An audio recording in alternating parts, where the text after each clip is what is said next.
Hello everyone, welcome to History and Culture. China has a long history. With 5,000 years of civilization leaving behind a rich legacy of cultural heritage and historical stories. Speaking of this, one cannot ignore a legendary emperor, Genghis Khan. The founder of the Yuan dynasty, known as the Pride of an Era. His life was nothing short of a miracle. Leading the Mongol cavalry, he swept across vast lands with unstoppable might. His military prowess so astonishing that the entire world was left in awe. Yet, despite being such a formidable figure, his cause of death and burial site remain a mystery for the ages. For centuries, archaeologists have racked their brains trying to uncover the truth. Tomb raiders, enticed by the rumored treasures buried with him, have also sought his final resting place. But for hundreds of years, no one has truly found his tomb, let alone unraveled its secrets. Now, let us revisit history and search for answers together. Genghis Khan, originally named Borjigin Temujin, was born in 1162 into a prominent Mongolian family. Although of noble birth, his childhood was anything but smooth. At the age of 6, his father was assassinated, and the once loyal followers of his family scattered. From then on, Temujin and his family were forced to wander the grasslands, surviving on wild vegetables and hunting. Fortunately, his mother continuously encouraged him, reminding him of his father's glory and telling him, "You are the descendant of nobles, you must never bow to fate." Under his mother's teachings, Temujin gradually developed great ambition. These hardships in his childhood forged his extraordinary resilience, and made him understand the importance of winning people's loyalty. At the same time, the seeds of revenge and conquest had already taken root in his heart. Determined to reclaim his honor, he vowed to rally his former allies. At first, he used his wife's dowry to form an alliance with a powerful figure of the steppe, Wang Khan. Earning Wang Khan's trust, he leveraged his influence to reunite his former followers, gradually strengthening his own forces.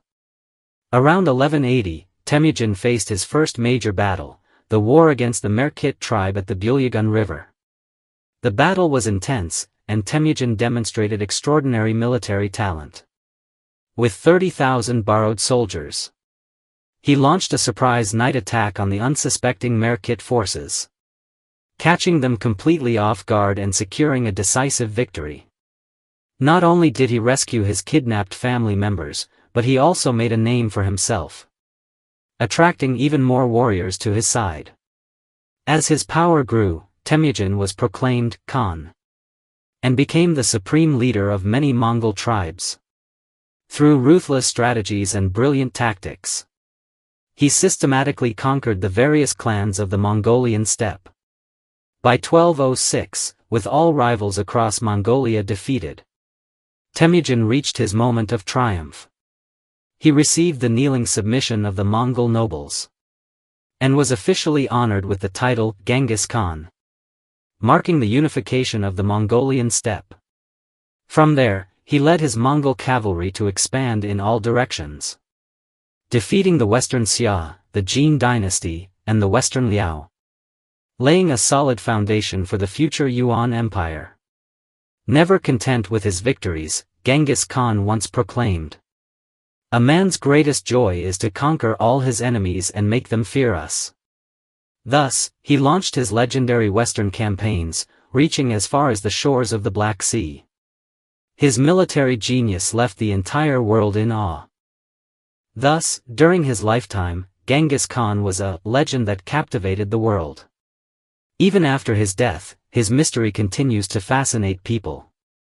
Among all the enigmas surrounding him, the most perplexing is the mystery of his tomb. For years, archaeologists around the world have studied this issue, offering various theories. Yet no one has been able to determine his exact burial site. This is because the royal family of the Yuan dynasty followed a secret burial tradition. When an emperor passed away, no tombstones were erected, no markers were placed, and no public records were kept. The true burial site was known only to a very select few. Genghis Khan was well aware that throughout history, many emperors' tombs had been looted, with their treasures stolen and even their remains disturbed. To prevent such a tragedy, he decided to adopt the most rigorous secret burial. Legend has it that after his death, the soldiers escorting his body secretly buried him, and then had thousands of warhorses trample over the site repeatedly to erase all traces. Even the craftsmen who built the tomb were executed to ensure the secrecy of its location. Later, whenever Genghis Khan's descendants wished to pay respects to their ancestor, they would bring a female camel.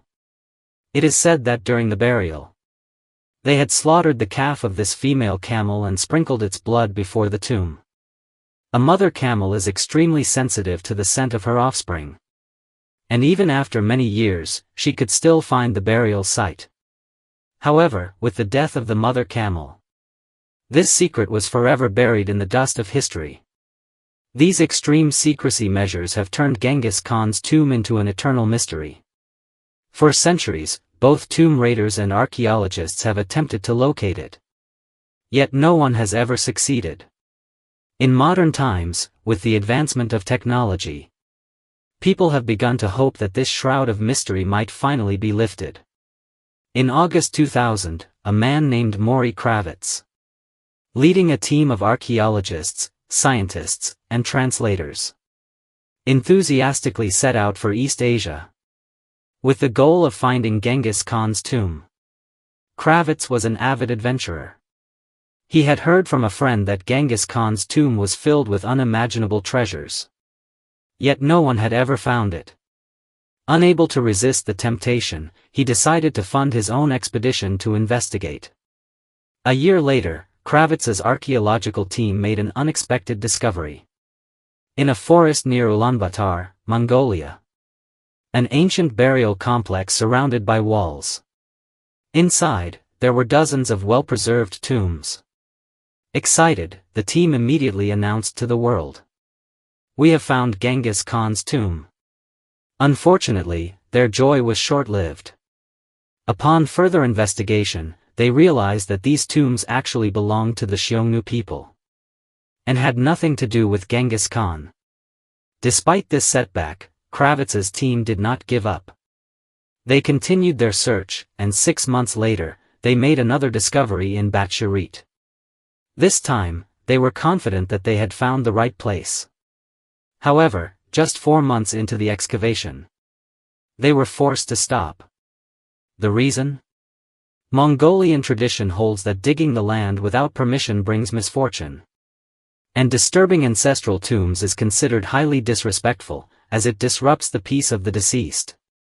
Genghis Khan holds an extremely sacred place in the hearts of Mongolians, and the archaeological team's actions sparked fierce opposition.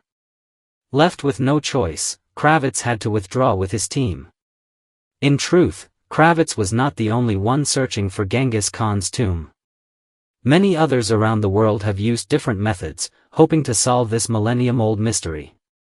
But in the end, they have all come up empty-handed. However, in September 2000, the convening of a conference brought a turning point to the search. In Ordos, Inner Mongolia, within the region of Ajin Horo Banner, there is a site known as the Mausoleum of Genghis Khan. This tomb was discovered years ago.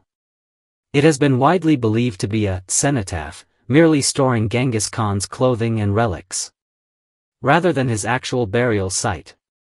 However, during an academic conference in Ordos, experts proposed an intriguing theory. Kublai Khan, the founder of the Yuan dynasty, had once ordered Ordos to be placed under direct central administration, and deliberately named the area where the mausoleum is located Ajin Horo. In Mongolian, this term means the emperor's tomb. If Genghis Khan were truly buried elsewhere, why choose such a name? Could this place actually be his true resting place? To further investigate this theory, experts invited a direct descendant of Genghis Khan, the 34th generation heir, Qi Zhongyi. He stated, "Many believe the mausoleum of Genghis Khan is just a repository for his clothing. But in reality, its secrets go far beyond what people imagine. Some things simply cannot be revealed. Following this, archaeologists began a more in-depth investigation of the mausoleum, and unexpectedly discovered a rectangular silver coffin. On the coffin lid, a sturdy bronze lock was tightly fastened, sealing it completely. A witness recalled, the silver coffin was once opened, and inside, there were a total of 7 nested coffins. When the innermost one was finally opened, a pillow wrapped in fragrant oxhide was found. Inside the pillow, it seemed to contain portraits of Genghis Khan's entire family. However, what exactly is inside this pillow remains unknown, because the tomb guardians have forbidden anyone from opening it. The mausoleum of Genghis Khan has long been protected by a unique group of tomb guardians, the Darhut Mongols. They strictly follow the ancestral, ritual traditions, and believe that opening the coffins would be a desecration of their forebears. They firmly insist that the tomb only holds Genghis Khan's clothing, along with one of his bones. Despite this, the mausoleum of Genghis Khan remains the most compelling candidate for being the true burial site of Genghis Khan. The mystery of Genghis Khan's death. It is worth mentioning that the cause of Genghis Khan's death has been a subject of debate throughout history. Scholars have proposed numerous theories. However, the problem is that no one has ever found his tomb, leaving a lack of direct evidence. Thus, the mystery remains unresolved. The death from falling off a horse theory. The most traditional and widely accepted theory is that he died from a fall while riding a horse.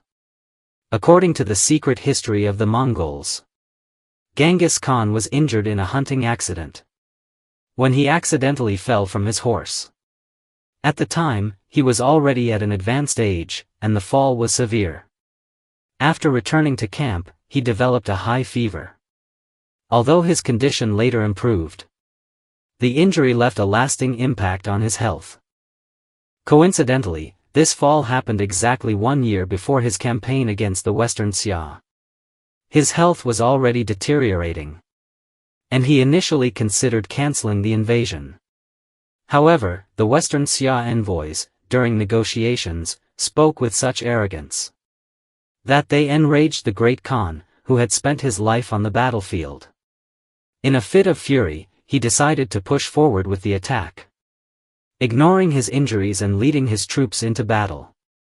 Though he emerged victorious, his body could no longer endure the strain, and he ultimately passed away in the military camp. The poisoned arrow theory. Another theory suggests that Genghis Khan died from a poisoned arrow wound.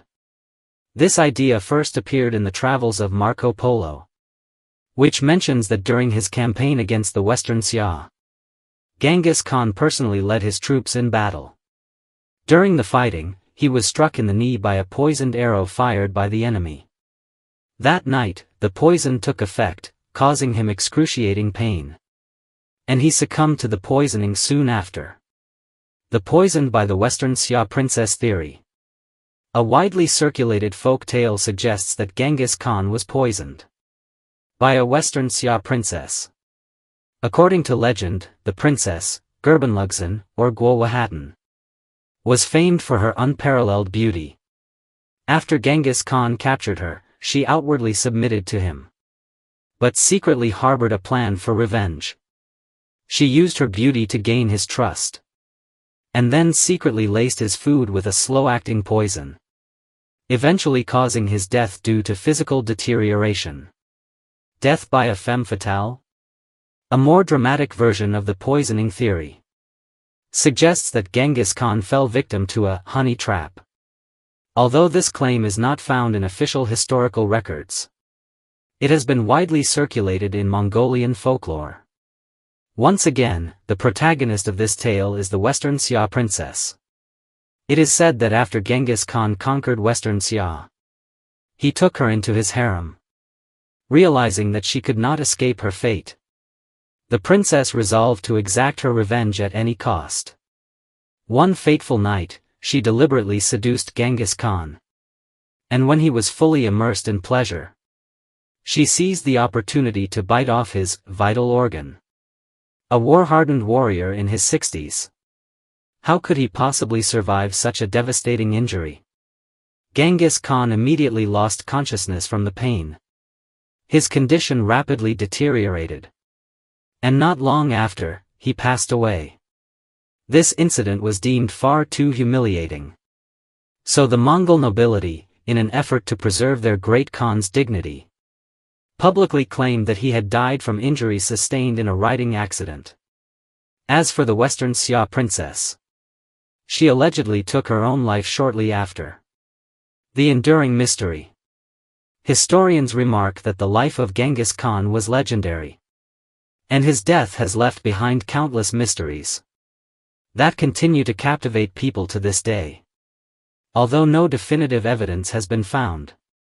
With the advancement of archaeological technology, perhaps in the near future, we may finally uncover the truth behind his final resting place and solve this centuries-old enigma. This is the History and Culture channel. Liking and subscribing are the greatest help and support to us. Thank you everyone, and see you in the next time.